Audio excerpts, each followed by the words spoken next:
call for the meeting and the constables will join.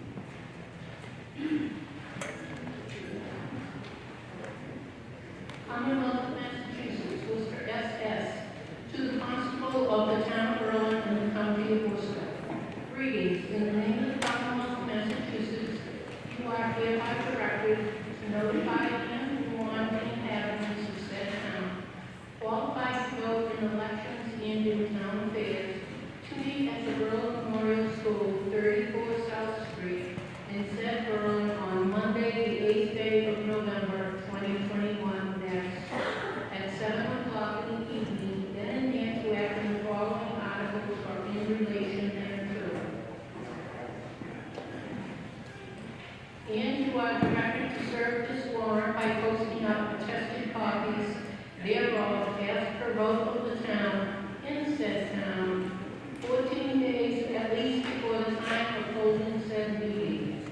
Hereof fail not to make due return of this warrant, with your doings thereon, to the town clerk at the time and place of meeting as aforesaid. Given under our hands this 12th day of October in the year of our Lord 2021. Berlin Board of Selectmen, Margaret Stone, Chair. R. Scott Hawkins, Vice Chair. Christine Keith, Clerk. A true copy attest, Kevin Cohen, Constable. Worcester SS.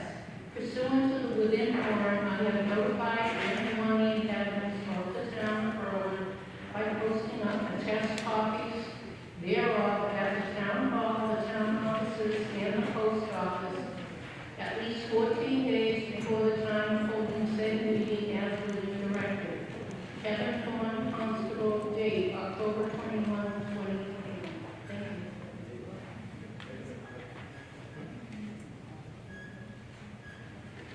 I want to say, because we've set up the hall with things spread out, I really would appreciate it if people would keep extraneous talk to a minimum, because people may have trouble hearing. There's more people sitting further away than usual. The first thing we need to do is take up the half sheet of paper you should have received coming in about electronic voting. You've got a little clicker there, and for those who might not have had that experience before, we have a paragraph that will, some paragraphs that explain a bit about the whole thing and how we do it. In particular, on the back side of that paper is a proposed rule for Berlin's special town meeting. I'm going to start, before I do that rule, we're going to start with a test vote. A test vote. And that is to take your clicker, if you will, and simply we're going to take a test vote. Now, each time I take a vote, I will open the voting, and we'll have about 15-20 seconds, and then I'll close the vote. And what I kind of do is I watch what we have on the screen up here, and when it gets to the point where we're not getting much of anybody still voting, we'll close it. And that's how we simply do it, and then we get numbers off the computer that give us an accurate count. So this first thing, I just want to do a test vote, so you can see how your own vote registers on your screen, and you should see a little mark that comes on that tells you that your vote has been tabulated by the central computer. Okay? So I'll open that vote right now and ask you to vote either yes or no, just Quinn, so you can see how it works.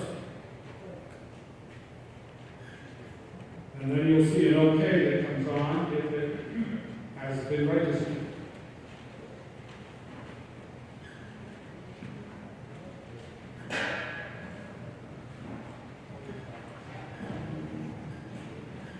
And I'm going to close that voting now and get the results on the screen.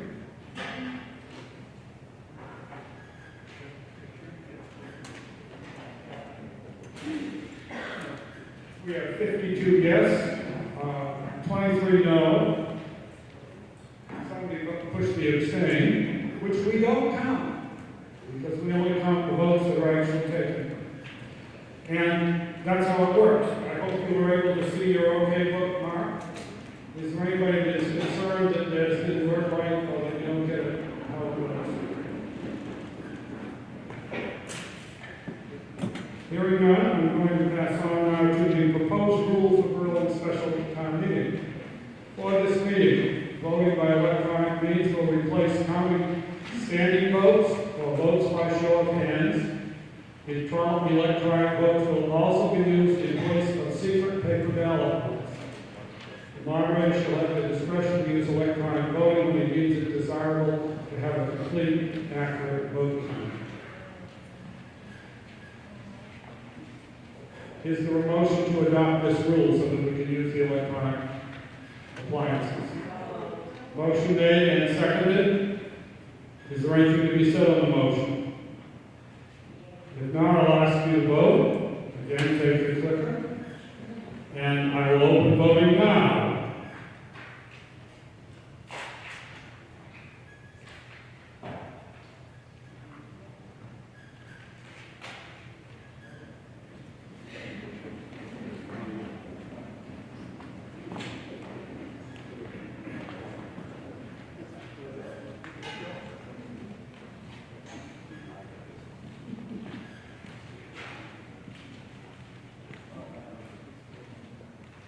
We will close the voting, and we will get our number.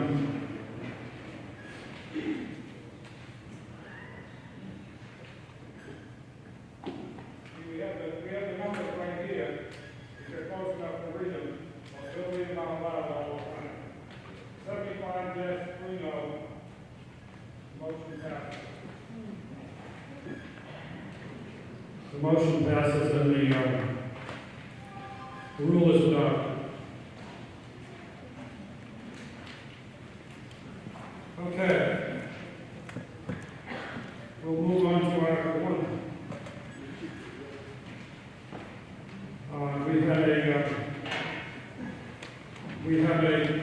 In the warrant for the meeting, we have a lengthy thing that shows you some changes in the town bylaws in regard to town meetings, warrants, and town reports. And I will leave it for somebody to explain that further as they take it up. Motion under Article 1.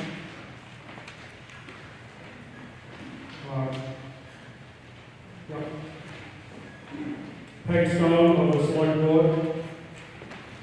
I move that the town amend the town of Berlin governing bylaws, Article 2, town meetings, the warrants, and the town reports, sections 2, 3, and 12, as printed in the warrant for this meeting.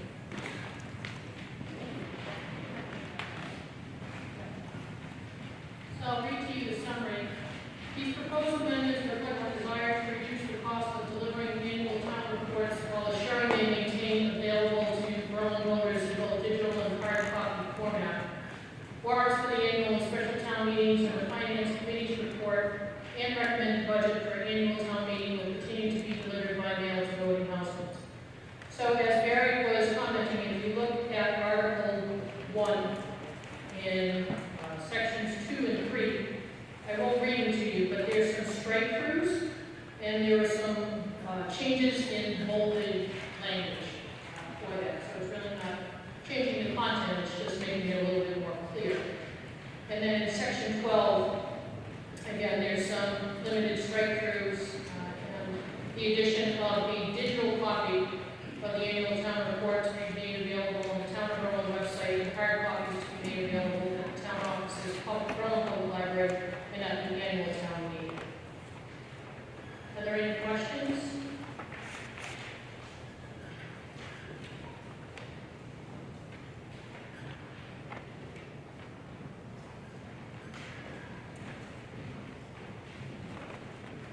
Are there others that wish to speak?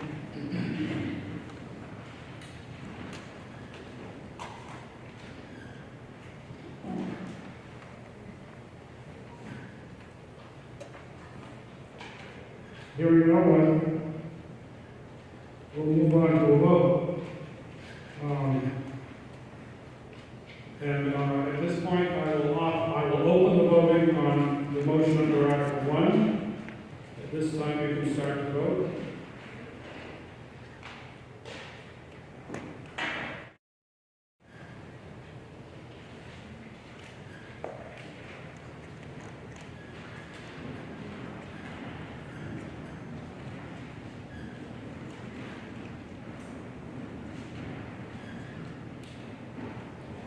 Okay, I will declare the voting closed, and we will check the numbers.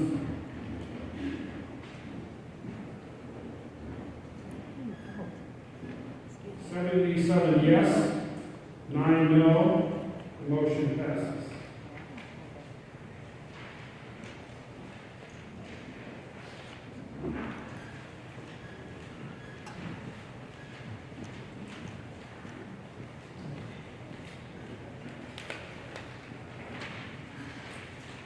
Article 2, see if the town will vote to amend the zoning general bylaws.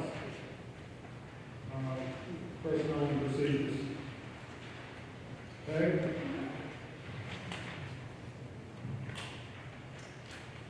Let's see, I move that the town amend the town of Berlin general bylaws, Article 8, personnel and procedures, by inserting the language in bold italics in Section 6, employee benefits, Section 6, holidays. The following holidays shall be considered. There is an addition of Juneteenth, which is June 19th, and Martin Luther King Jr. Day. Motion is made and seconded. Basically to add Juneteenth, June 19th to the holidays under our town bylaws for the town personnel. So anything to be said on this motion?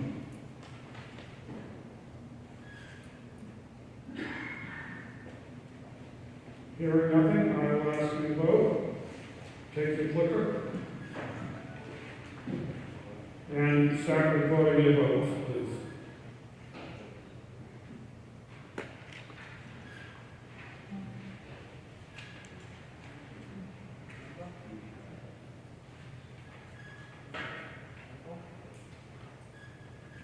I will declare the vote closed, and we'll check the results. 71 yes, 15 no.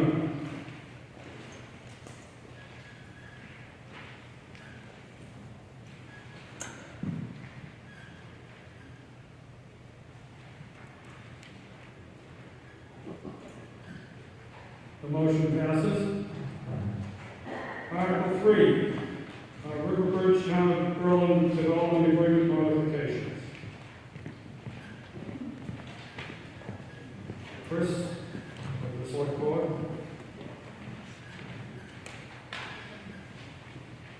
I move that the town authorize the Select Board to enter into the third modification of development agreement with River Bridge, as printed in the warrant for this meeting.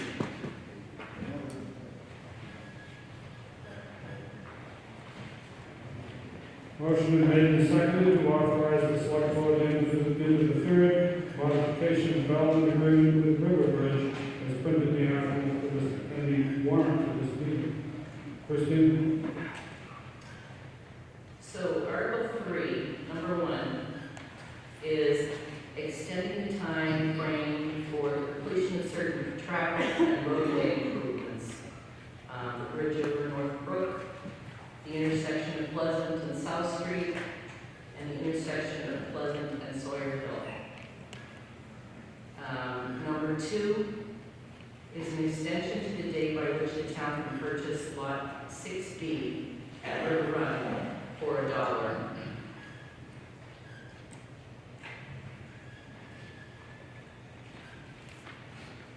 Anything to be said on this motion?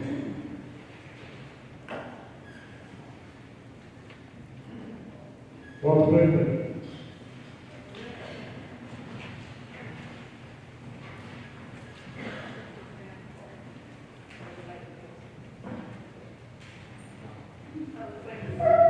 This seems like it's probably a good idea, and I have faith in what the Selectmen Road Superintendent thinks on one hand. On the other hand, I've grown up in South Berlin since 1946, and traveling Pleasant, Sawyer all the time. I'm a little curious, please explain why. Stand a little closer to the mic. What's that? Stand a little closer to the mic. Okay, sorry about that. Chris, I would just ask you to explain, what is the design, why change Sawyerville and Pleasant Street? I saw a light there, that triangle and the old pitch pine and the cemetery there. And matter of fact, I wish they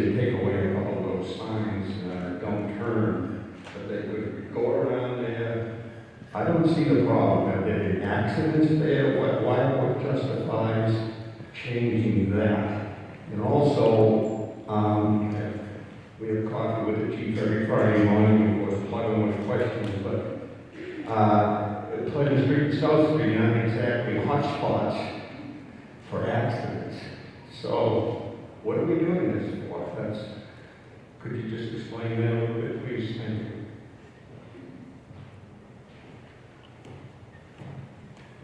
So basically, Walter, I think Close that to the mic. Close to the mic. basically, this is what we agreed to with the River Bridge Vicenties. They would agree to just extend the date by which some of these things need to be accomplished.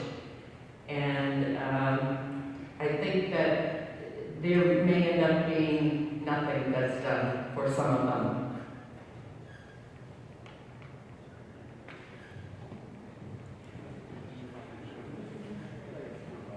Would it be correct to say that these were safety improvements that were designed by traffic engineers previously, some years ago?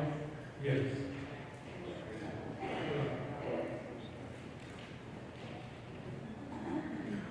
Are there others that wish to speak?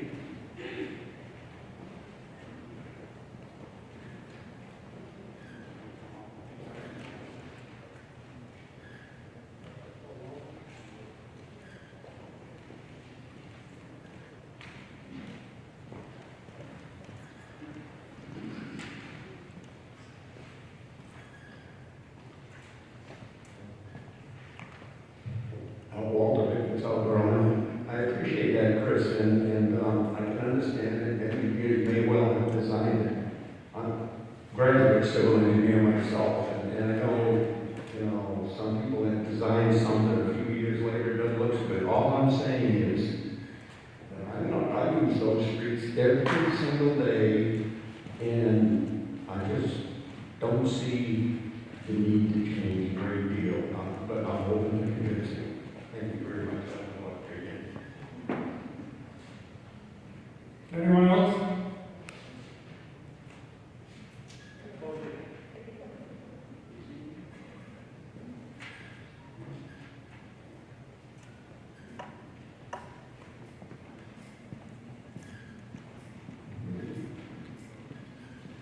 Hopefully they both work.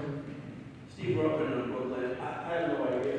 Why are we extending it? We can shut it down or do it. I don't understand why we're extending it and why are we buying that lot for $1? There must be some valid reason for all this.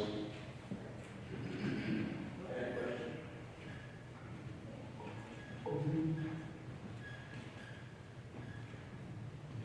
Mark Time administrator, Margaret. Thank you. The reason that we are extending these deadlines is because the original deadlines for all of these items, these are categories that were included in the original development agreement. The reason we're extending the deadlines is because these infrastructure projects cannot be completed by December 2021. We have discussed this with Riverbridge North LLC, and they have agreed to extend the deadlines as per what is listed in the warrant. As far as the River Run parcel, there were conditions in the original development agreement. There are conditions on the town's use of the River Run parcel should it acquire it for $1. We are having discussions with Riverbridge LLC regarding possibly including additional land in the parcel and potentially using it for purposes beyond what was originally agreed to in the development agreement.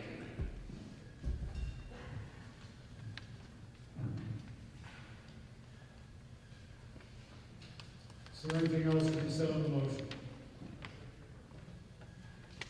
The agreement already exists. All of these provisions are already in it. We're simply changing the dates.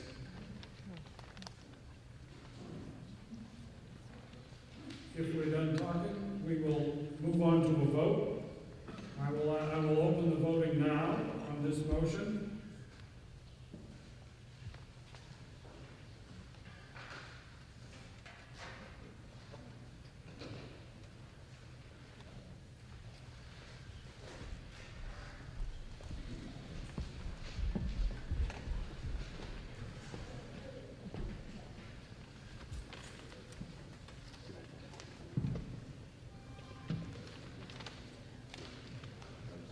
I'm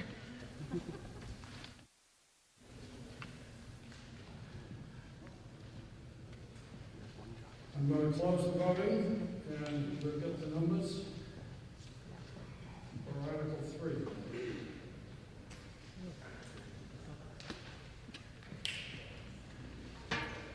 "81 yes, 6 no.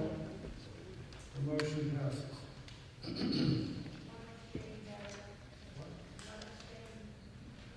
We don't count abstain because, what?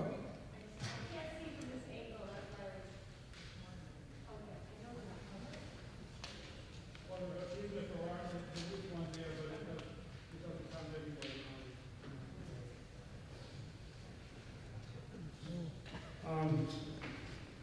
Okay. Article 4. This is about additional alcoholic beverage licenses. Christine. I move that the town authorize the select board to petition the general court in the form set forth in the warrant for this meeting, authorizing the board to issue up to 2 additional off-premises all alcohol beverage licenses, provided, however, that the general court may make clerical or editorial changes of form only to the bill, unless the select board approves amendments to the bill before enactment by the general court, and authorize the select board to approve amendments which shall be within the scope of the general objectives of the petition.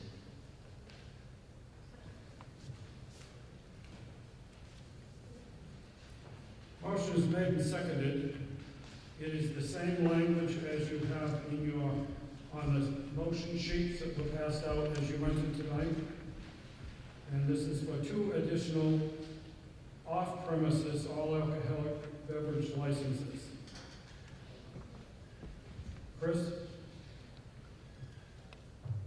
So the town only has 2 Section 15 all alcohol licenses, which have already been issued.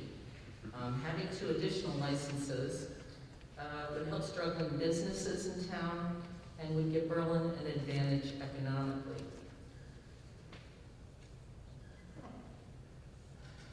Are there others that wish to speak on this?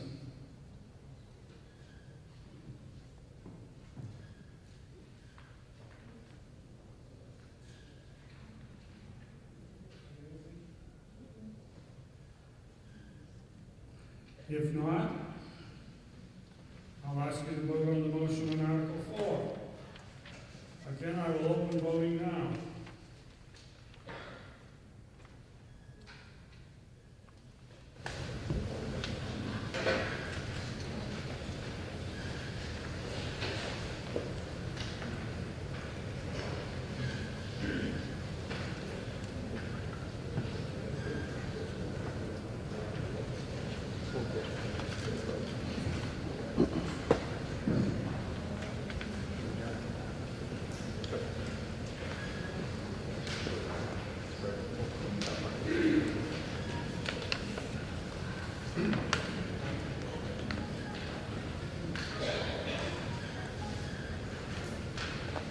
I will close voting on Article 4. And the numbers. 62 yes, 23 no. The motion carries in the affirmative.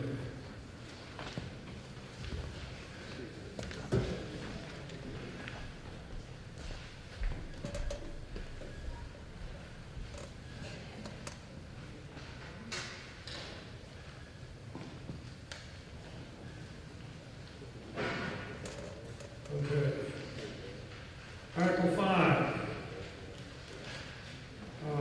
This is an article about cemetery commission regulations.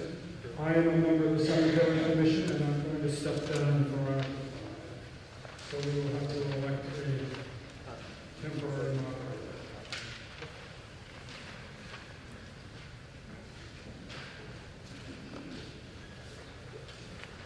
I will call for nominations for a temporary moderator.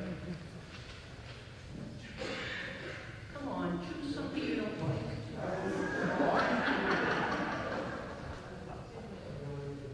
Okay, Tim Miller has been nominated. Is there anybody else? Okay. All those in favor? Aye. Any opposed? Tim?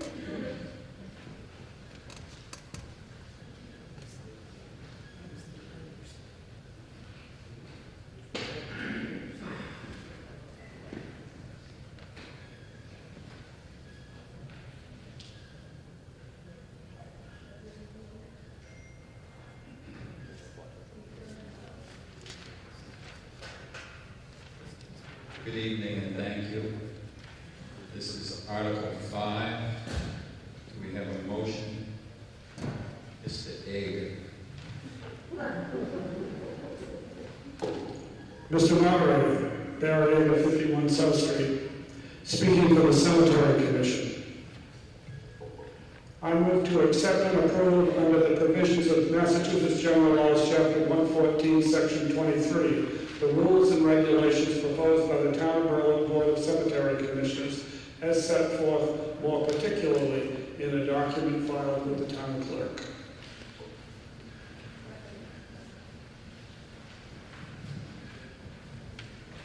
Article 5 has been moved and seconded. In your handout, you have for approval under Article 5 Berlin Cemetery standing rules that will be part of the discussion. Mr. Ager, would you like to explain what we're up to?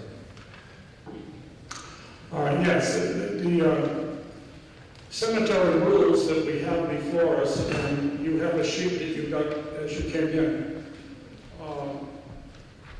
Many of these have been in effect for many years, 50 years and more. Some others we created about 10 years ago, as you'll see in the date of 2010.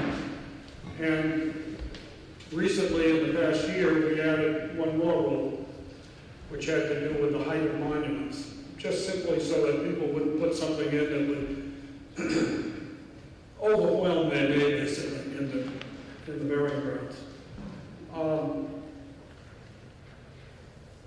We try to enforce these regulations.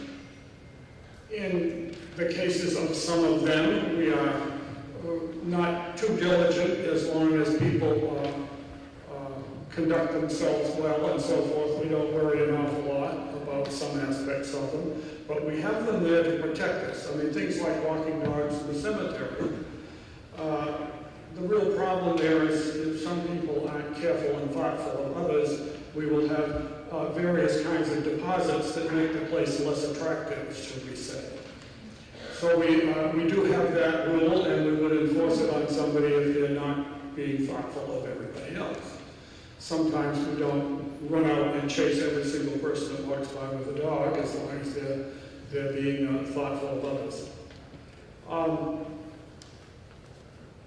At any rate, I'll be happy to answer any questions about any of them as to why we have them, and also how we go about dealing with some of the issues that are related to it. Much of it is also about how we can maintain the cemetery, how the mowing can be done and so forth with a minimum of extra obstacles in the way. So we try to put everything near the vertical monument so that the mowing can go on pretty unobstructed otherwise. A variety of things like that. But if there are any other questions, I'd be happy to try to address them. Are there any questions on Article 5?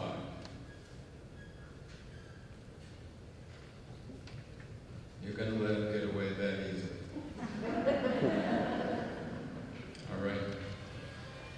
In that case, Article 5, to see if the town will vote to accept and approve under the provisions of Mass General Law, Chapter 114, Section 23, the rules and regulations proposed by the Town of Berlin Board of Cemetery Commissioners as set forth, particularly in the document filed with the town clerk. We'll now open the electronic voting. You may vote now.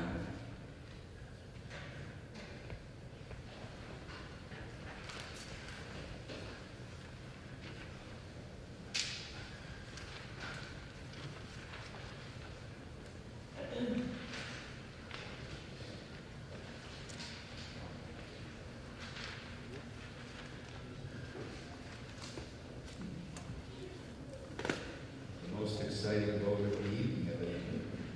All right, we'll close the voting now. And the tally is 86 yes, 2 no. The motion passes. Thank you very much.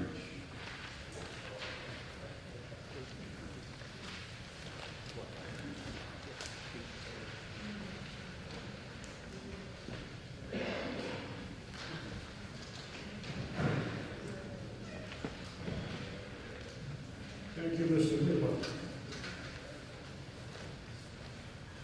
Article 6, special article closeout.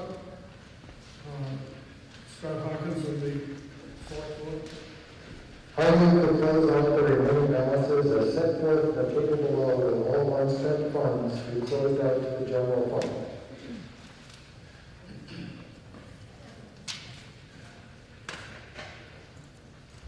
Motion made and seconded to close out these accounts to the general fund. Scott? These are 3 articles we passed previously that the funds are no longer needed for, so it's returning them to the town. Anything to be said on this motion? Finance Committee have a comment?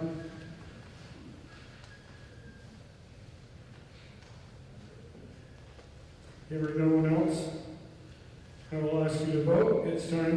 You can deposit your votes now.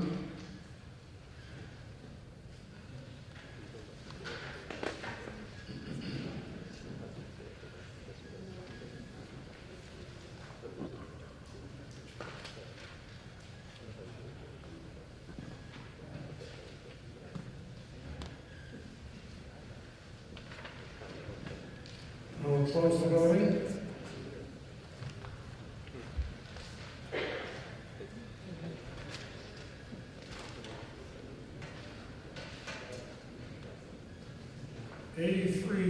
Yes, 0 no. Vote is unanimous.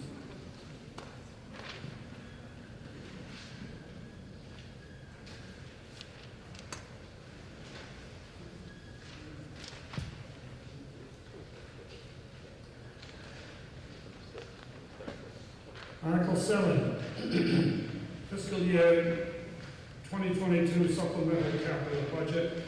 These are items that will be added to the capital budget for the year past what we approved last at the annual meeting. Sorry, this has more numbers in it, so I'm going to do it on the math because it's easier to hear.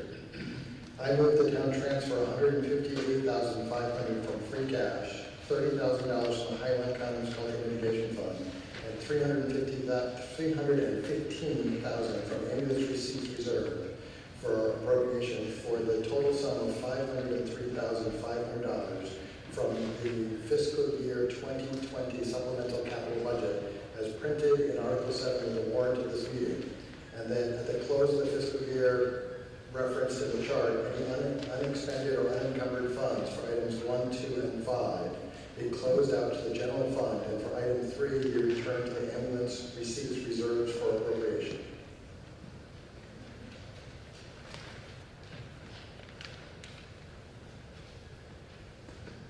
Motion's made and seconded. Scott, you want to speak to it?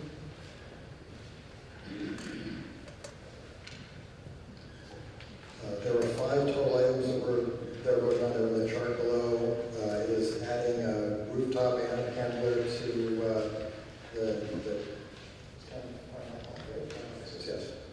It is fixing this because the other one was also a roof repair of the old fire station. And I was just up there this past weekend and saw all the fun buckets that are up there collecting water right now. It has purchased a replacement ambulance to the older of the 2 ambulances we own here in town. It is buying some hot tops so that we can continue doing some paving in town roads, and it is upgrading some courts, or partial the project to upgrade some courts in the town. These items have the recommendation of the Capital Planning Committee unanimously, and items 1 through 4 have the recommendation of the Finance Committee unanimously, though they did not support item 5. Finance Committee want to comment at this time? Scott Schultz, the Finance Committee. Yes, our issue with item A little 5. closer to the mic. The issue is on item 5 of Article 7, and it's the $20,000 free cash funding component. This is all related to later on Article 11 for the basketball courts and tennis courts. So there is a total of $54,593.05 in the Highland Commons Cultural Mitigation Funds. So it's believed that the $50,000, which is the total here, should be coming exclusively from the Highland Commons Cultural Mitigation Funds as opposed to being tapping into free cash. And part of the reasoning on that is, this is a cultural item that we now have the CPA funds, which you'll be voting on very shortly. That will be coming in on an annual basis from the extra 3% property tax. So we feel that at this time, with all this additional money going to the cultural funds, that tapping into free cash for additional funds is not necessary. In there was a motion to amend the, Yes, I do have. yeah, Okay. I move to amend item number 5 of Article 7 to increase the amount of funds from the Highland Commons Cultural Mitigation Funds to $50,000 and to remove the $20,000 component from free cash.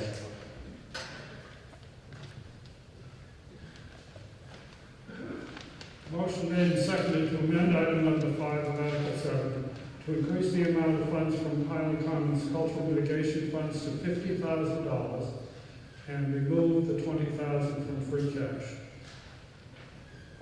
He's already spoken to that. Do others wish to speak to it?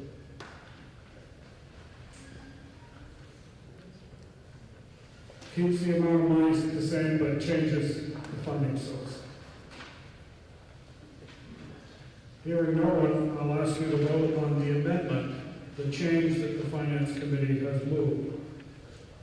This is to increase it to $50,000 from Highland Commons mitigation funds and remove the $20,000 from free cash.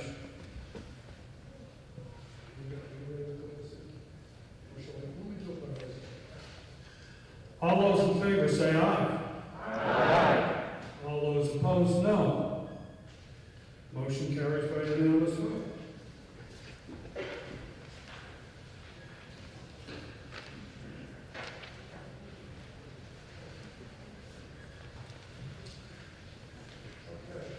Back to the original motion now, and we're changing those numbers in item 5 based on what we just voted. And I will also note that the transfer from free cash will now be $20,000 less, so it'll be $138,500. And the amount from Highland Commons Cultural Funds will change from $30,000 to $50,000. Based on the amendment that we already voted. Is there anything further to be said on the main motion or any of the other items in the list?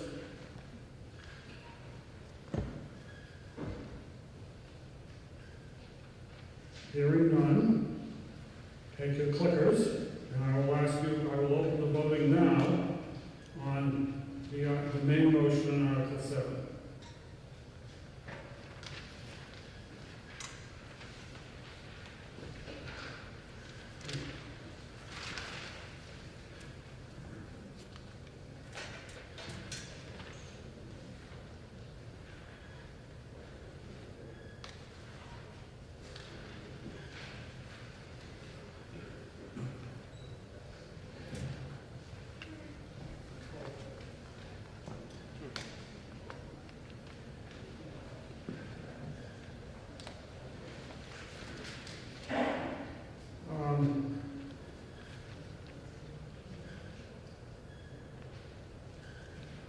I'll close the voting.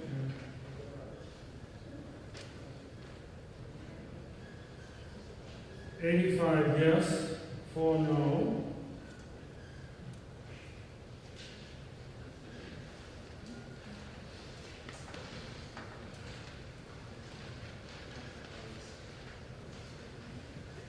The motion passes.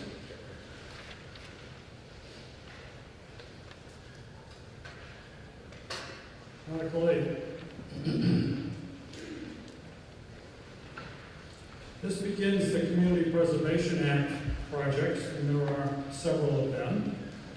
And I'm going to recognize Tim Wheeler of the Community Preservation Act Committee to comment on the whole general matter and how this procedure, how this all works and what the committee has done. Tim? Thank you. Tim Wheeler, 232 Blood Street.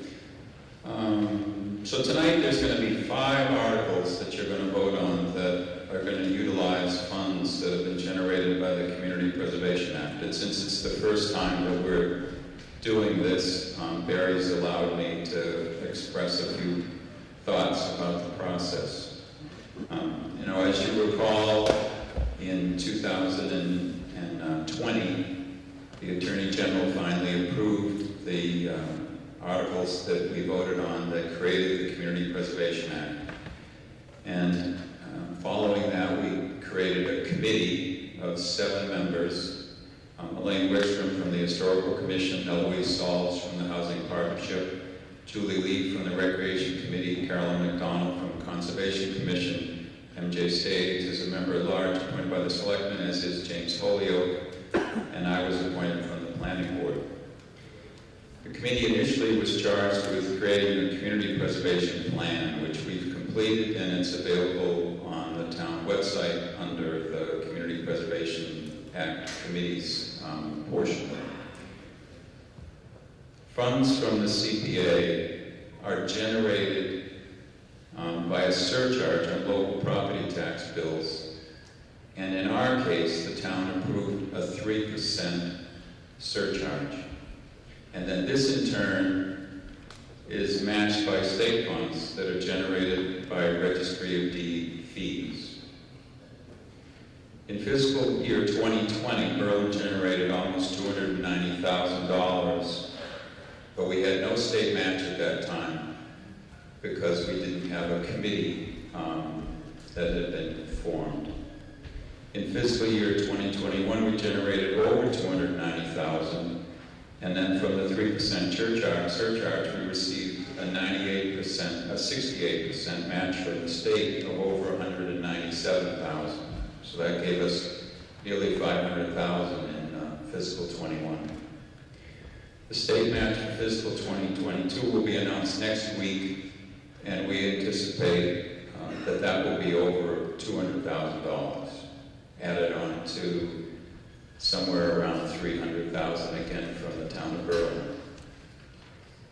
By law, each of the 3 CPA main purposes must receive 10% of the funds that are generated annually. Those 3 categories are historic preservation, open space and recreation, and community housing. So those are the 3 areas that we can propose projects that would be voted on here at town meeting. In addition, up to 5% of the total CPA money can be voted for administrative purposes to be used by the committee. So if there were appraisals that needed to be done or other technical work, we could use some of those administrative funds for those purposes. And the remaining funds may be appropriated for one of the 3 uses or then banked at the town's discretion. So CPA funds may only be used for CPA projects, and funds may be banked for multiple years in anticipation of a major project. The committee's responsibility is to review proposals for CPA funding, and then the committee does not have the power to appropriate the funds for particular projects, only to make recommendations to town meeting.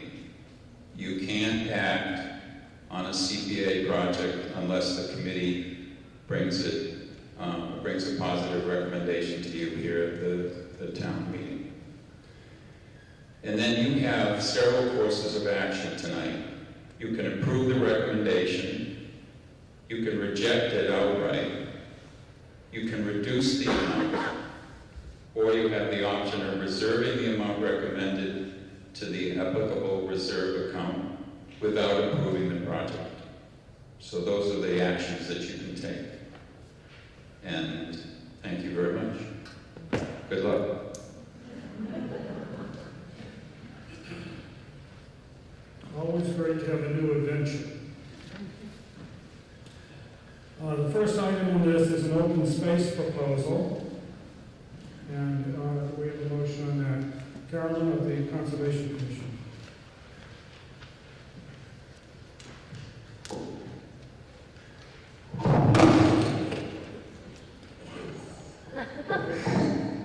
Do get closer to the mic.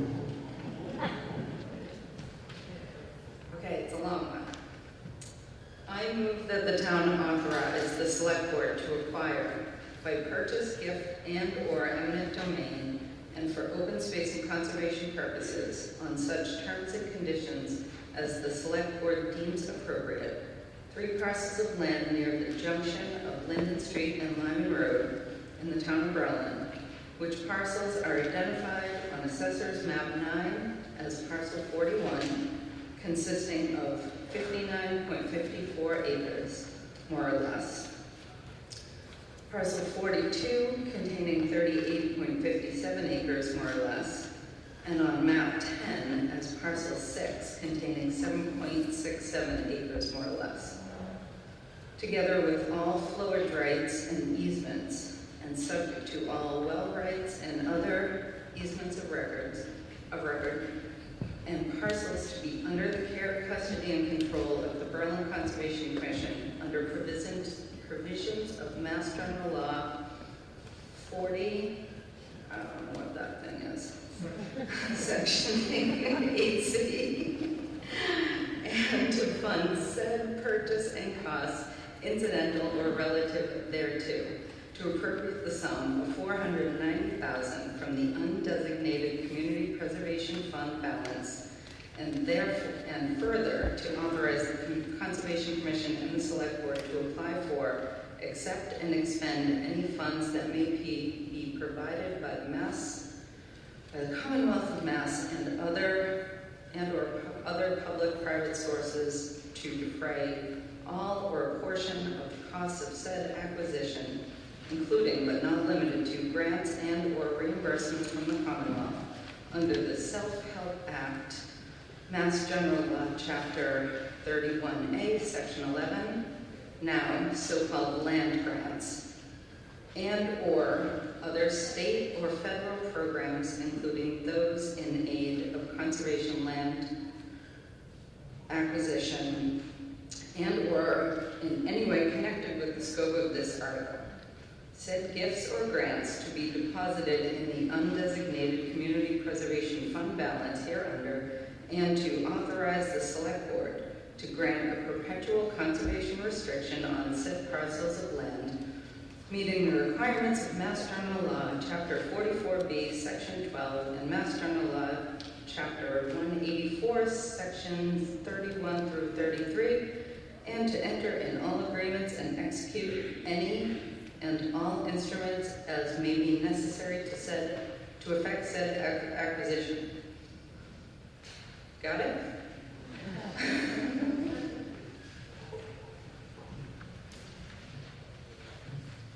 Motion made and seconded, and it is in exactly the same language as you have on your motion sheet. Is there any question about any item? Yes, Carolyn. So, as if that motion wasn't abundantly clear what it is we're trying to do. There's approximately 100 acres on the corner of Linden Street and Lyman Road that abuts the Mount Pisgah recreation area. Most people think we already own this. We do not. We have been working for many years, off and on, with the people who do own it, to try and acquire it. We have finally been getting positive responses. We've actually got an agreement, and so we're working with Sudbury Valley trustees to acquire this property.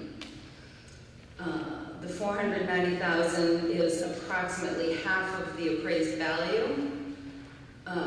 We know it's a big ask, first time out with CPA funds. It really just happens to be the timing of the sellers finally agreeing to sell it. And we will most likely be looking for the other half in the spring. Krista Collins is here from Sudbury Valley Trustees. Could she come up to speak to Sudbury Valley Trustees' part in this? Yes.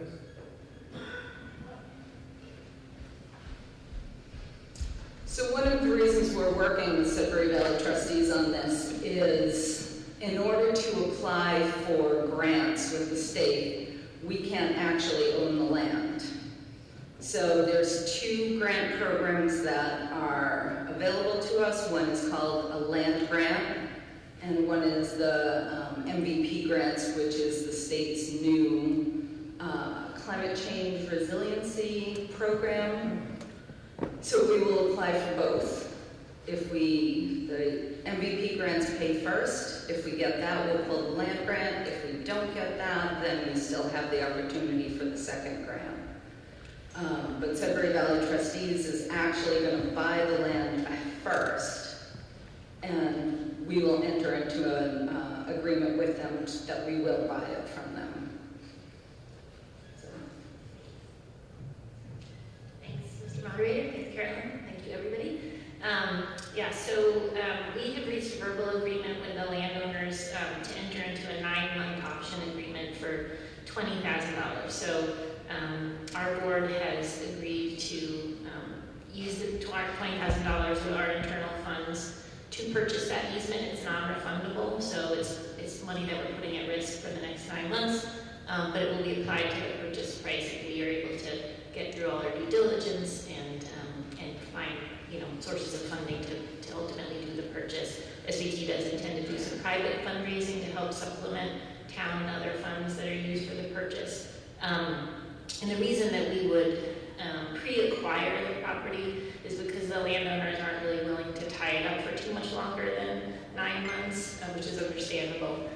So with us buying it and holding it, it'll give the town ample time to apply for grants. Like Carolyn said, many of them you lose your eligibility for funding if you already own the land. So this is a way that we can kind of step in and help the process.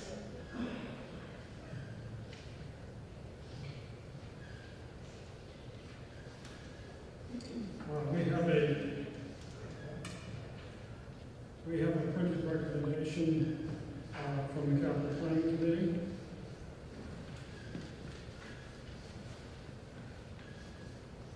And we have a printed recommendation from the Finance Committee. Unanimous. Are there any further comment from Finance?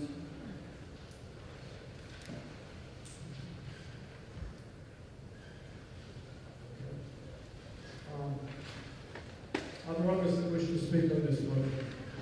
Yes.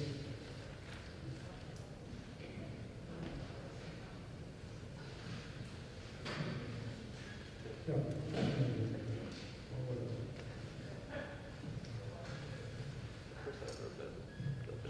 Kim Bratton, 75 Boylston Road. This is just a question.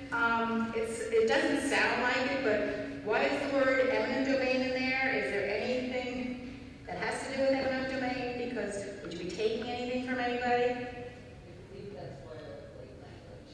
Okay, just wanted to make sure that. Okay.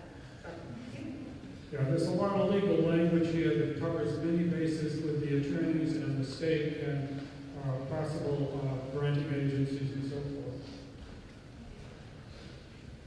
Is there anyone else that wants to speak? Other questions or comments?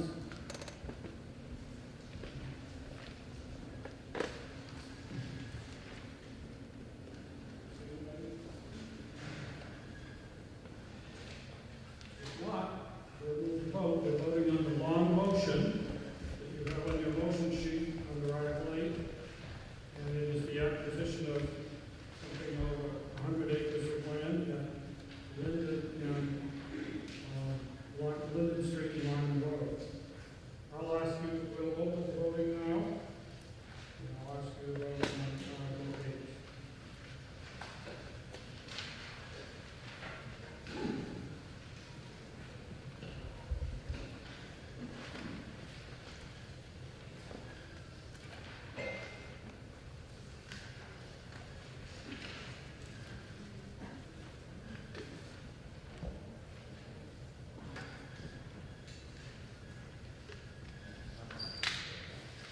will close the voting now. And we'll get the results.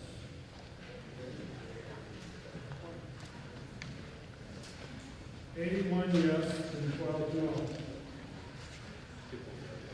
Thank you. And that will require two-thirds majority. Total 87%, as opposed to 66. That's satisfies the requirements of the two-thirds vote. Okay, Articles 9 and 10 are items to do with the historical commissions involved in. I am a member of the historical commission. I am not presenting these. I am not presenting these.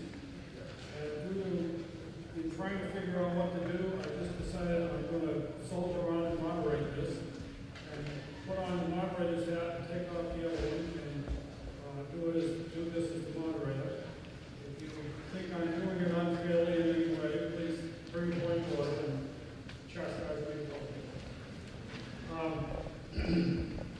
Article 9 is $100,000 for work to be done in the Bullet House. Elaine Wickstrom of the Historical Commission. Elaine Wickstrom, 264 Linden Street. I move that the town appropriate the total sum of $100,000 from the Community Preservation Fund, with $77,483.73 from the fund balance reserved for historic resources, and the sum of $22,516.27 from the CPA undesignated fund balance for the purpose of restoring, preserving, and rehabilitating the foundation, installation of drainage, a concrete basement floor, and other necessary drainage improvements at the historic Bullet House located at 4 Woodward Avenue. Said funds expended by the Historical Commission in consultation with the Community Preservation Act Committee.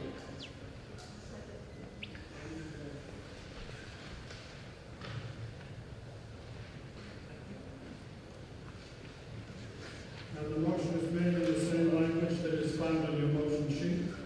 Mr. Wickstrom. I don't know if you have any questions. We've done a full structural. Okay, we've done a full structural survey of the Bullard House. That doesn't show on the outside, and but it gives us good direction and plus ideas of what the different items that need to be done to improve the Bullard House and to bring it to what the town intended when it bought it 25 years ago. And so this is just one more phase.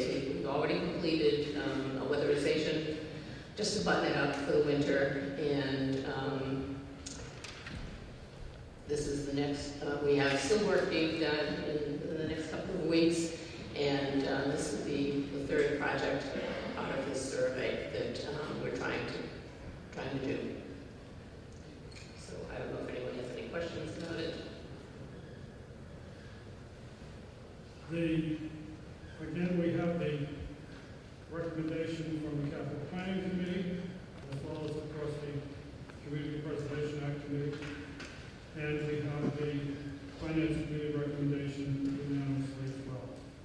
Any comment further from Finance? Okay. Does anyone else want to speak to the motion? Walter Victor?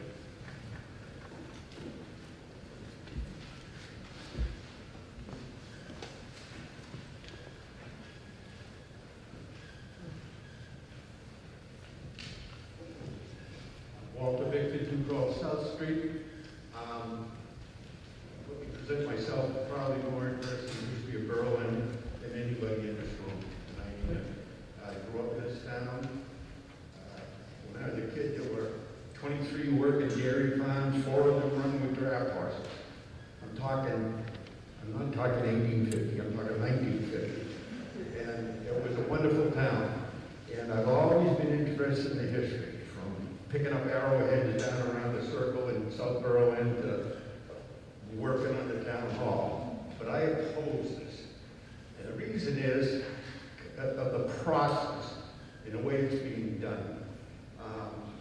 First of all, I want to pay my respects to the person who offered it, a new appointee to the commission, a lot of energy, very smart, and I appreciate it. The one problem is that she doesn't have a network of electricians, of plumbers, of carpenters, of concrete people, of painters, plumbers, and whatever. I'm speaking as someone who really spearheaded the rebuilding of the 1870 town hall. And when I did it, people from around town, and I can see them scattered around the room right here, flocked in. And we took that town hall, which was in rough shape, much more significant than the Bullitt House, and with volunteers, we repaired that building. I took out the entire first floor in Bullitt Hall, in one of the halls. Replaced about 15 feet of the sills in it, the whole floor. Coles gave us everything we needed. A friend of mine gave us $15,000 worth of lumber from New Hampshire, and we did the whole thing. We could have done this, but the people who have been in control of it over the years, incidentally, this should have been done and could have been done 15 years ago for that. And it just bothers me that we're at this time in history, we've got a pot of money and, oh, let's spend the money. Nobody on the board, on the commission that I know of, nobody contacted me, nobody contacted 3 or 4 other people I see in here that are totally competent of looking at that place and deciding what to do. Several years ago, the building inspector looked at it, and he and I were working on it. We were going to do the whole, everything that this money is for, we would have done. He lived up beyond Gardner, Larry Grant, raised in Berlin. He was willing to come down here and work on that. We'd have had that Bullitt House ready for occupancy, oh God, several years ago. It should have been done 15 years ago, but it wasn't. Very mismanaged. You lost people, people walked away from it, threw their hands in the air, and didn't do anything about it. It's still doable. So I'm asking you to vote no. Unlike a few people in this room that I've talked to that think we should tear it down, I don't believe that at all, and I don't want that to happen. But a no vote isn't to say no to the Bullitt House altogether, it's to say, wait a minute. Maybe we ought to get a different perspective on this. Maybe we ought to get some of the locals in to look at it. The person that they had look at it, come up with the prices, is top end, gets big money, fixing up incredible houses. I can tell you the work, I looked through the estimate that he put together, and it's way more than is needed to fix that house up. Incidentally, I gotta say it, this isn't a historical jewel. It's a hodgepodge of building by different people with different skills, mostly low skills, put it together.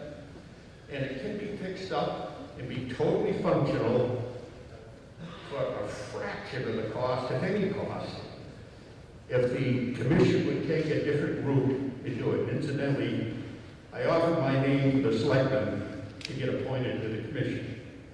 And I hope that I do, and we'll see what we can do about looking at other views and voting on other alternatives. But there are alternatives to this that not only would be cheaper, but like when we did the town hall, it builds an esprit de corps, if you will. People get involved. It builds community spirit, appreciation for the history, instead of hiring someone to do it. It's my understanding they've hired the expert that did the estimate to replace about 12 foot of sills in there or something, but I heard $19,000. I replaced 15 feet of sills in the town hall for $0. Didn't cost you anything, and I enjoy doing it. So what I'm saying is, vote no on this as putting the brakes on, not throwing cold water on the commission, on the people that offered it, but force them to say, the selectmen to say, look, we're gonna take a second look at this. So that's all I'm asking you to do, and I'm gonna vote no. I ask you to vote no. Okay, if I can, just address. Sorry? Scott? Oh, Okay.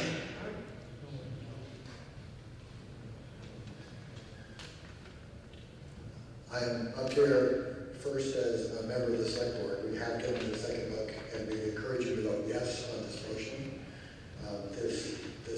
This foundation work comes out of a structural survey where you're doing an orderly process of saving that building and getting it so it can get into shape and used the way the town has always wanted to use it. And so we really encourage you to say yes on that. And saying yes doesn't mean we're going to spend $100,000 what the motion is. Saying yes means that we'll go out to bids, and qualified bids, and actually I think by law the lowest qualified bid we are actually required to take.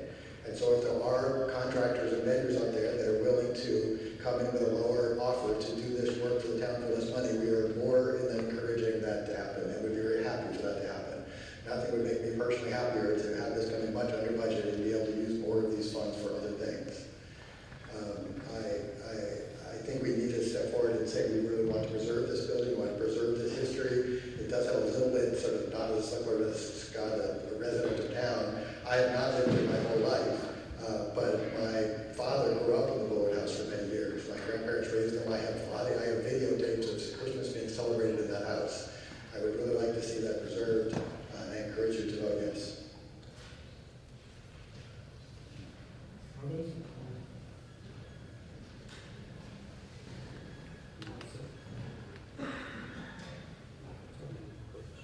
Yes.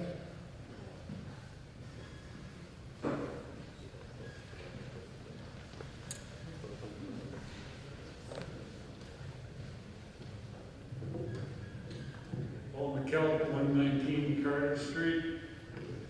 I also live in an old house, Fieldstone Foundation, and I'm just a little concerned with I'm all for restoring the Bullard House, first of all. I believe history is an important part of this community.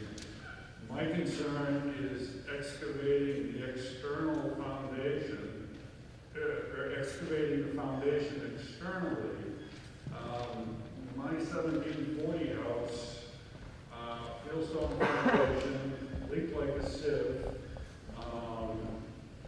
Granted, I wasn't downslope from ledge, which Bullard House is, but I think that can be mitigated with a little more introspection in terms of the property. I spent about 3 weeks, a long 3 weeks, repointing the interior of my Fieldstone Foundation, and it has not leaked in 3 or 4 years. I get plenty of runoff from my roof, and I just wonder, there are things like shotcrete and other pressurized concrete applications which were used in the MWRA tunnel that goes through Berlin to waterproof the tunnel. And it seems to me that it's certainly more economical to attack the problem from inside rather than outside, because who knows, with all Fieldstone foundations, they're this wide at the top, but they generally taper out and become wider at the bottom. And when you start excavating, I'm just afraid that there could be some substantial damage. And the only way to know that is probably to dig a couple test holes. And I just think that unless there's information that I'm not aware of, that those things haven't been checked out thoroughly. And I just think that there should be a little more detailed excavation of property and of the problem.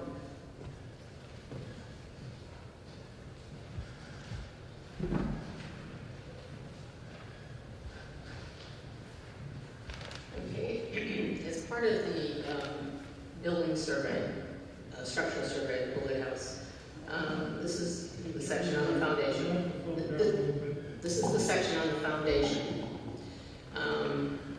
Foundation of the Bullard House was not particularly well constructed to begin with, and it has suffered over time. There are stones falling out in some places, very patchy water above grade, and more than ample evidence of a steady flow of water through the cellar. The moisture level has and will continue to add to the deterioration of the building in general and the floor structure specifically. In its present condition, dehumidifying or other small-scale remedies will prove to be insufficient mitigation of the problem. Structural improvement is definitely called for. And because of, these are the recommendations, because of inaccessibility, repair waterproofing of the inside of the foundation is impractical. Likewise, jacking the floor foundation is also impractical because of the ledge under the house would interfere with the steel supports, and it goes on and on. But we have had a full investigation through a very experienced person, and we have good faith in his estimates. It's not to say that we couldn't be shocked when we get estimates, but we may have some that are less. And to Mr. Bickford's concerns about using volunteers, I have to say that the past two building inspectors, including our new building inspector, think that it's beyond using volunteers, that we really need professional help. That's all I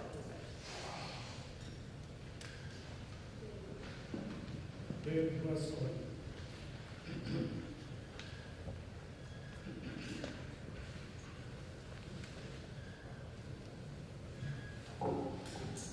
Dave Westerling, 196 Linden Street. My experience has recently been in procurement, public procurement, and across the Commonwealth, we now have a procurement program for towns and cities to procure properly so there's no fraud, waste, and abuse.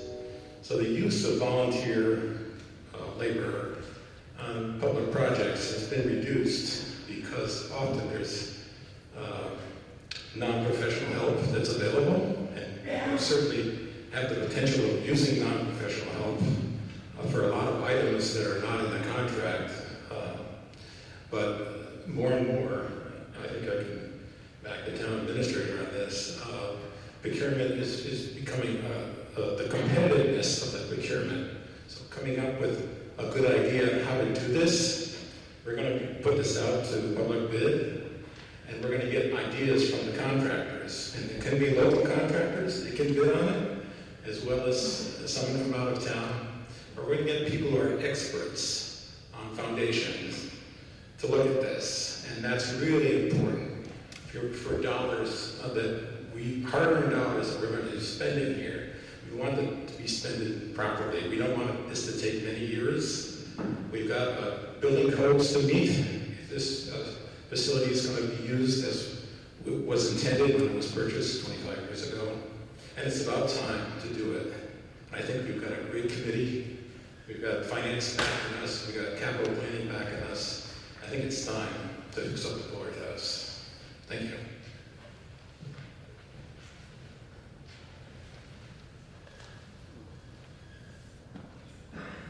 Mr. Bickford.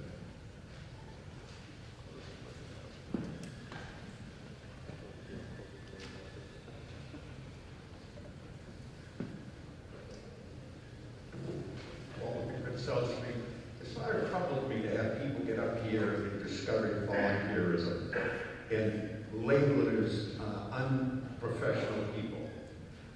Again, I'll tell you, we did the town hall, Berlin people did it. Professional painters, professional plumbers, professional concrete people.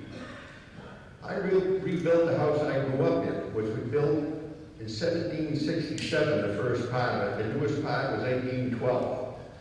Did all the floors, the sills.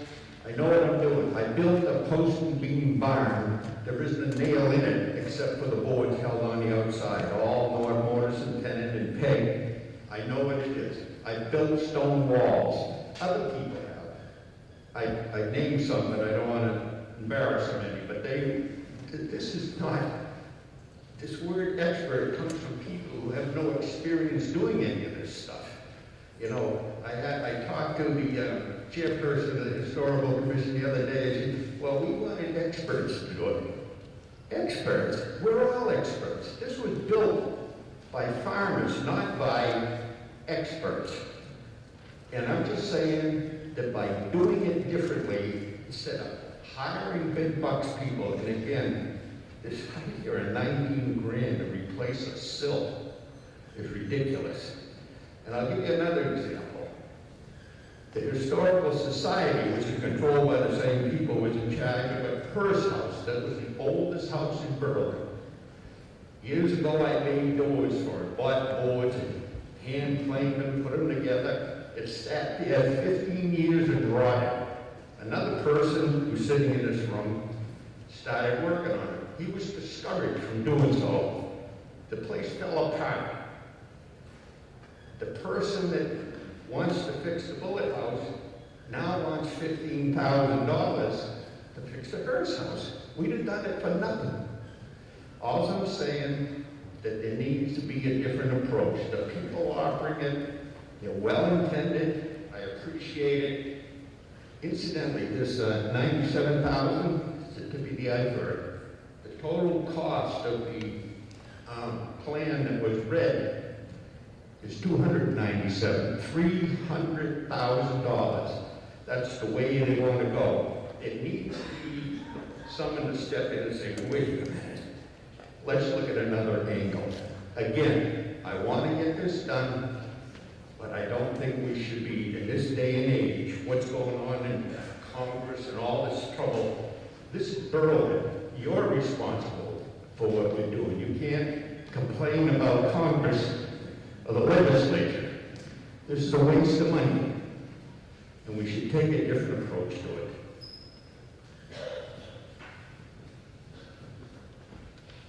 Thanks, Tom.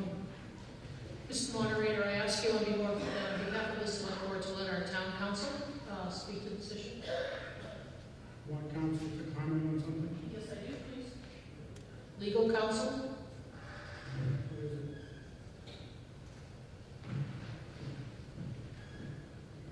Thank you, Mr. Moderator. Thank you. Good evening, everyone. In addition to the public procurement and bidding requirements that the town should consider, I would also note that there are potential liability concerns with respect to any work that is certainly uninsured. The town has insurance, and certainly any work of this significant value, in my opinion, should be insured and vetted in case there is, there's a problem with any of the work being conducted. In addition, in the event that someone was injured, there's liability considerations for the town to consider for that as well. So thank you very much. Thank you, Mr. Moderator.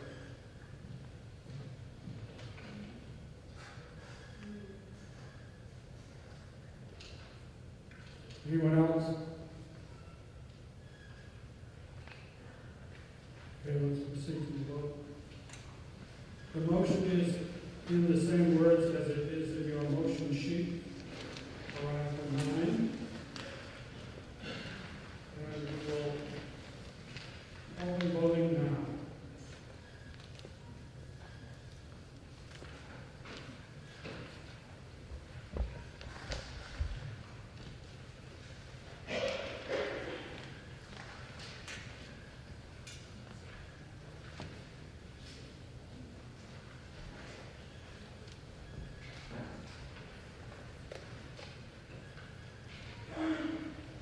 We'll close the voting. I'm going to ask the Assistant Town Clerk to announce the numbers.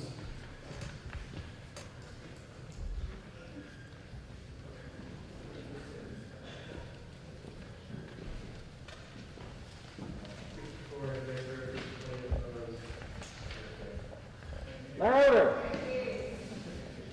64 in favor, 28 opposed, 1 abstained.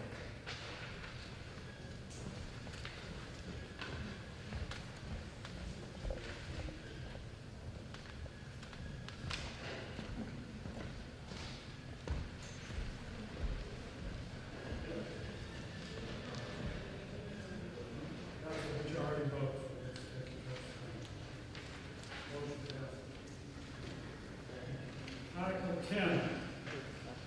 This is an additional historical project for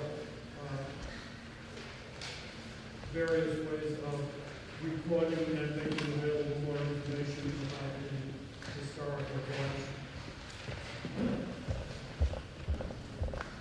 June Miller of the Historical Commission.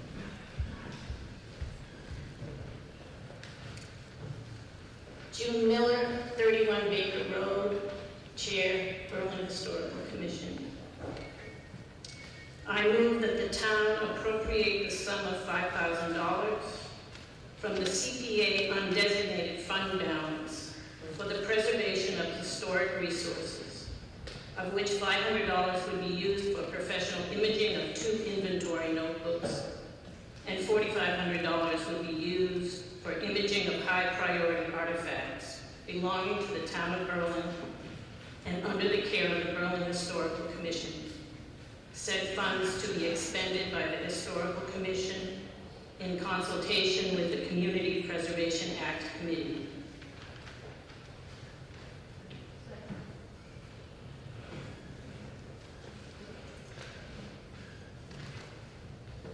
That's in the same language as on your motion sheet. Jim, do you want to explain it a little bit more?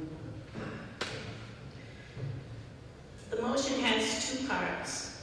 One is the digital imaging of 2 inventory notebooks that were created in the 1960s and 70s. They're fragile. They are handwritten on both sides of each page, and they need professional scanning. It's beyond ordinary skill.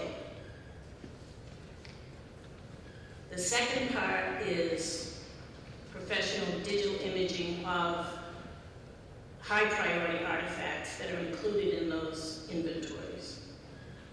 And they will be selected because of the information they convey to our local history. There are a few artifacts that have intrinsic value, and we will be better able to communicate that value to our town insurance company. We'll have an annual review of that next spring. A digital archive allows the historical collection to be made accessible to the community, and all the while protecting the original items. Digitization is standard practice in historic preservation and desirable because it expands our opportunities to mount exhibits, to conduct research, and to provide programming. The Commission's goals here are to safeguard and make accessible the information our town historical collection bestows on our local history. Our Finance Committee has a printed recommendation in favor. Is there anything to be said further?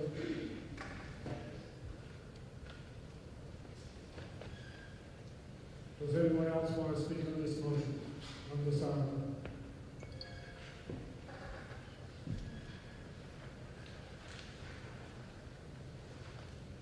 Hearing no one, I will ask you to vote. I'll open voting on this now.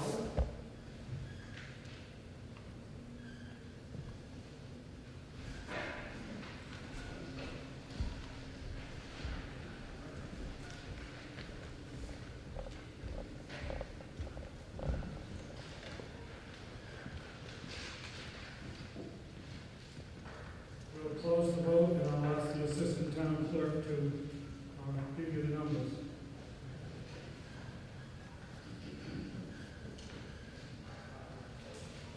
Uh, 88 in favor, 1 opposed, 3 abstained.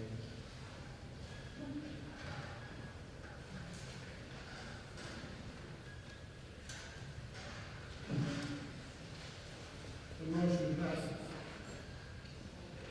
Article 11.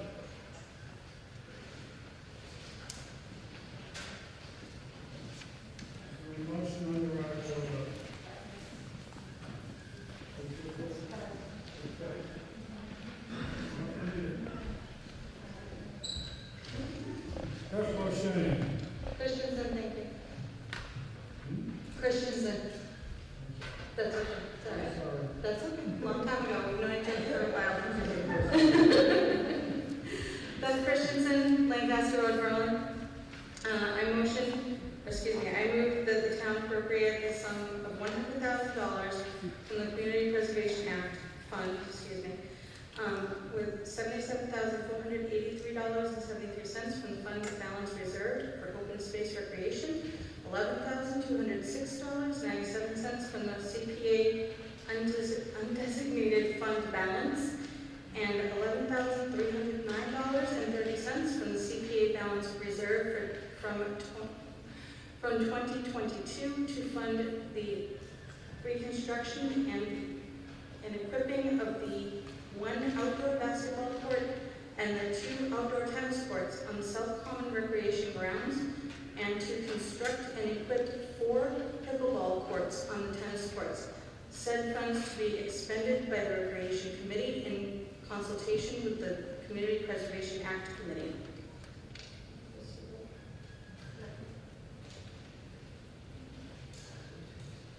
The motion is in the words that are on your motion sheet. And you want to speak to the explanation? Sure. So, from what I understand, these courts were built a little while ago. So, I'm going to confess something here. They were built the same year that I was born, so 1971. And for those of you who don't do math very well, that's 50 years ago. So, they are really sad right now. They have a lot of cracks in them. They have mounds from where the old cracks were sealed up. And I don't know, were they ever professionally done? So they've never been professionally done. They really need a good overhaul, and that's really what we want to do. We want to make them better. We want to make them really good for everybody to use.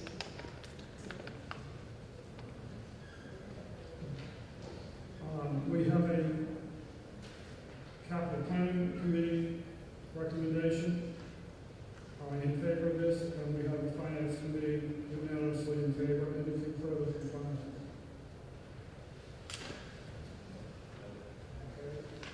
Do others wish to speak on this motion on your article?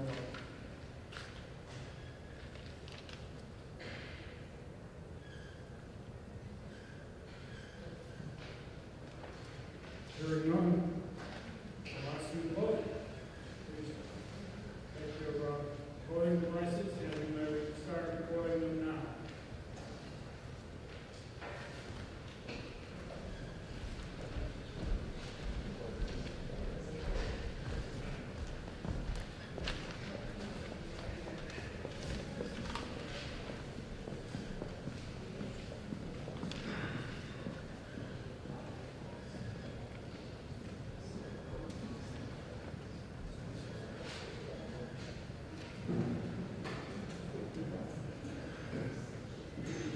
Close the voting on that now, and look at our numbers.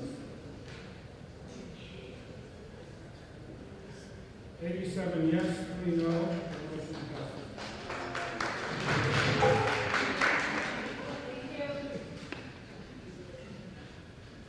Article 12,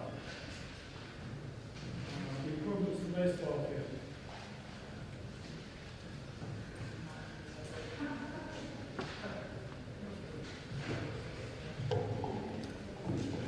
Good evening. Mike Quirk, 85 Boylston Road. I am part of the Berlin Little League Board. Some of these gentlemen over here have been on the board with me for a number of years. Our motion, Article 12, move that the town appropriate a sum of $20,000 from the 2022 CPA balance reserve to fund the construction and equipping of an announcement booth in the backstop area of the baseball field, Field 2, which is the center field in the back, as well as the purchase and installation of an electronic scoreboard, along with necessary electrical work on South Common recreational grounds.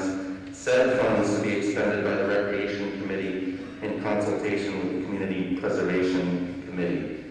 The only thing I'll add is that Walter made a point about sweat equity and volunteerism. And we have done a lot of that over the past few years as a board. We've been extremely invested, and I would encourage all of you to consider and just think about having either raised kids in the community or continuing to sustain these facilities for the future and make them the best they can. I do have a capital planning and operations background. We've vetted a lot of the things that we've done and put a lot of sweat equity into bringing it up to speed and where it is now. We play with Boylston and West Boylston for perspective. They have fields that they've invested heavily in, including a scoreboard. We do have opportunities to bring other towns and playoffs and other activity to this field as well. And so there is some element of payback, and I think the vibrance will be there and sustainability per this act. And so it fits in with it nicely. And I'll just add too that we're in the last couple of years, some of us are in the last couple of years of our tenure on the board. So this is not only for us and our children, it's really for the future as well.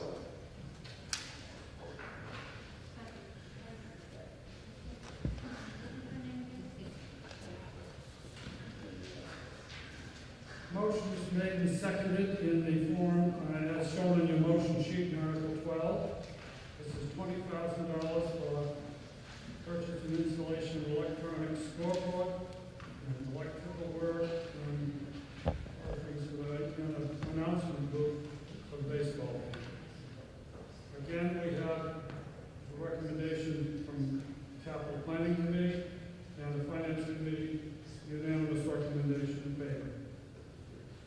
Does anyone else want to speak to this motion under Article 12? Yes. Tell me who you are first. Yep. Good evening. Jim Stevens, 31 Autumn Ridge Road. And first of all, it's a pleasure being here today. And you look at that field, and a lot of the stuff that goes into that has been from our, a lot of people volunteering their time and their energy just to maintain it, just to make sure there's a field for kids to play on. And it's not for just the baseball, right? Like there's softball out there. It's for kids just to go out and play. If you look at our town, there's really one place for all of our kids to come and play, and it's right around here. One of the things that's tough is our facilities. We don't have facilities you might have in some abutting towns like Hudson or Clinton or even Bolton, right? And so this is one of the nice ones that for the longevity of the people that are living here, the kids that are continuing to be here, when they're there, those are really special moments when they can go up and there's a scoreboard. They can actually see what the score is, or having their name on it. Just some little things like that make a difference that lasts a lifetime of memories, right? But for the majority of the stuff that we do, that's all of us, like pitching in, taking care of the field. Mark brings this big tractor. Like the other day, I drove down my lawn, the mobile lawn. A lot of it is that we're doing on our own. But there's only so much that we can do. We do a lot of fundraising, so there's a lot of stuff that we do to try to raise funds as best we possibly can. But this is a pretty big one, and this is one that really is to the benefit of the whole town. So I encourage you to vote yes. Thank you. Are there others that wish to speak?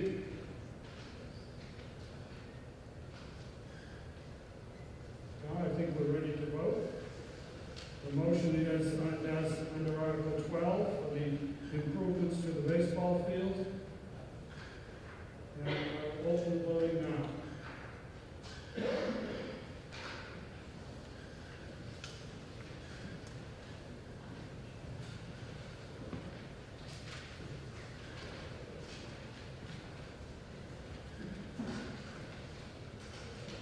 Not so fast, I'll close it.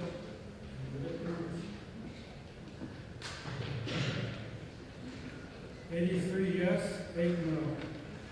Thank you.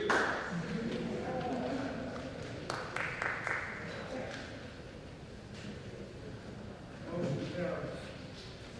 Next is the Public Safety Special Purpose Stabilization. Scott Hunt. I move the town create a public safety special purpose stabilization fund pursuant to the provisions of Mass General Law, Chapter 40, Section 5B, for the purpose of funding required police training expenses associated with the Commonwealth Police Reform Act for the fiscal year of 2025, public safety equipment expenditures that are otherwise eligible for borrowing in accordance with the provisions of Mass General Law, Chapter 44, Sections 7 and 8, and public safety operation expenses, and transfer from the public safety mitigation receipts $336,449.72 to establish initial funding in said account, and further accept the last paragraph of Mass General Law, Section 40, Chapter 5B, and dedicate without further appropriation all development agreement public safety mitigation receipts received on or after July 1st, 2022 for Public Safety Special Purpose Stabilization Fund.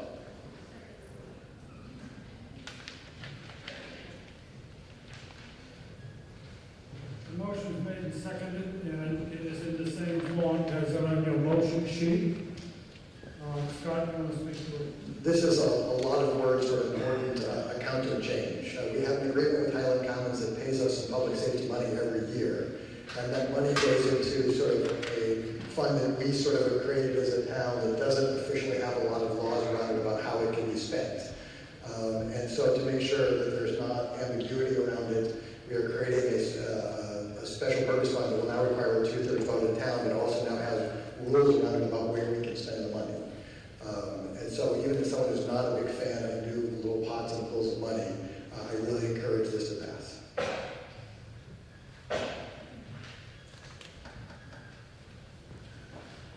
The Capital Planning Committee recommends this, and the Finance Committee has a positive recommendation. Anything further from finance? Do you others wish to speak to this motion under Article 15?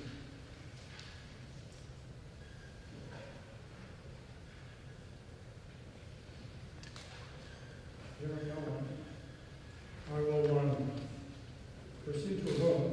This is a 2/3 vote because it involves a stabilization fund, is putting money in stabilization and so forth, which requires 2/3 vote on the general law.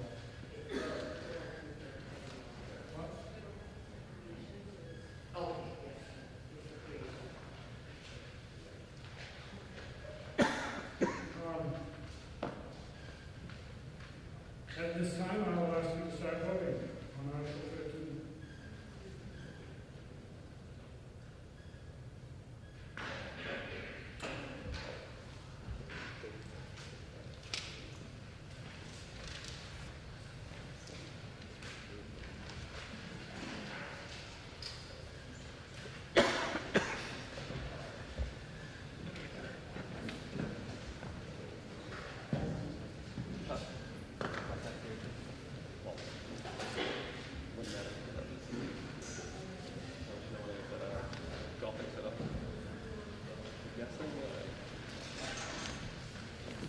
Close voting, and you will get a number.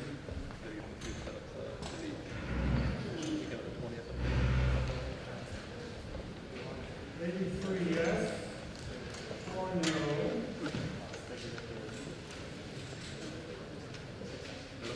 95% in favor, that takes care of our 2/3 majority requirement.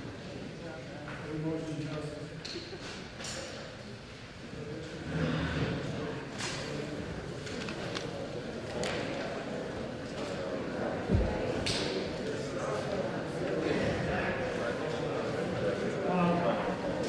Before we take the last motion here, I will ask that as you leave, it would be very nice if you can get people to help pick up chairs. We'll fill the cabinets that are in the back of the hall, and bring the rest of the buildings all over this side, we'll do that.